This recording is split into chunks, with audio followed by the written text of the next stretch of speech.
আসসালামু আলাইকুম গাইস, আমি চলে আসলাম আপনাদের মাঝে আবার একটি নতুন ব্লগ নিয়ে। সেদিন আপনাদের দেখিয়েছিলাম খেসারি গাছের কিভাবে বীজ উৎপাদন করতে হয়, দুইটি প্রক্রিয়া। আজকে আমি আপনাদের দেখাবো যে এই মটর গাছের কিভাবে বীজ উৎপাদন করতে হয় সেটা আপনাদের আমি দেখাবো।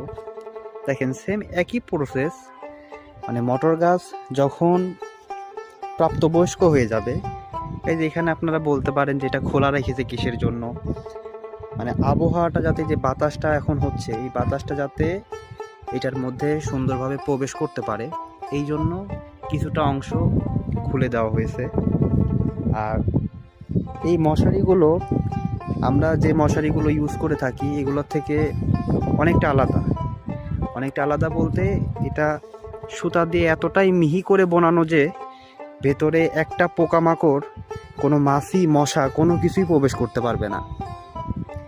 গাইস, আপনারা যদি চান, যারা মটর ক্ষেত আবাদ করেন, তারা এই মটরগুলোর যদি বিছন রাখতে চান রোপণ করার জন্য, তো সেক্ষেত্রে এইরকম করে আপনারা চারিদিকে মশারির বেড়া দিয়ে, ওপর দিয়ে মশারি দিয়ে বীজ উৎপাদন করতে পারেন।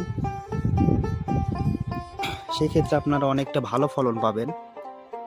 আমাদের আঞ্চলিক কৃষি গবেষণা কেন্দ্রে অনেকটা গবেষণা রিসার্চের পরে দেখা যায় এরকম কিছু কিছু প্রক্রিয়া আছে যার মাধ্যমে এই সকল বীজগুলো উৎপাদন করা হয় এবং এর দ্বারা অনেকটা ফলন পাওয়া যায়।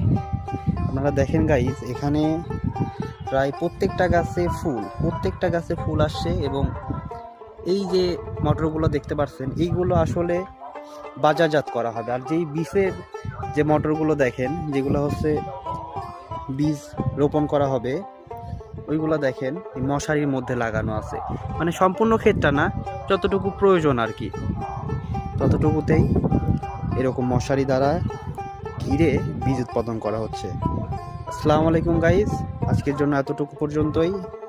আপনারা লাইক করবেন, শেয়ার করবেন, কমেন্ট করবেন, এরকম যাতে আরও অত্যাধুনিক কৃষিমূলক ভিডিও আনতে পারি আমরা।